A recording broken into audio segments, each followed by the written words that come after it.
Okay geng, ni Myvi Gen 3 buat camshaft pakai camshaft. Kita buat camshaft. Lepas tu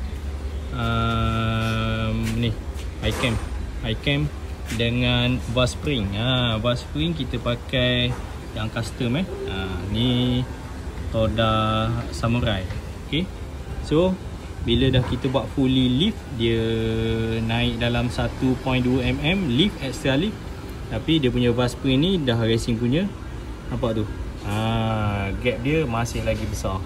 Okay, ngam lah. Dia lebih keras daripada yang seat pressure dia lebih besar daripada yang asal. Jadi untuk masuk cam standard ke boleh ngam, cam racing pun boleh ngam. Valve spring ni yang asal dia halus je. Jadi ni yang lebih besar. Kalau yang standard tak buat cam pun boleh pasang cam tu, valve spring ni. Untuk RPM yang lebih tinggi dia support untuk RPM yang lebih tinggi. Jadi valve spring ni kita buat yang boleh support sampai 8500. Dah cukup lah untuk enjin ni. Untuk stage yang seterusnya kita akan ada yang lebih mantap. Okey, ngam, mantap ni.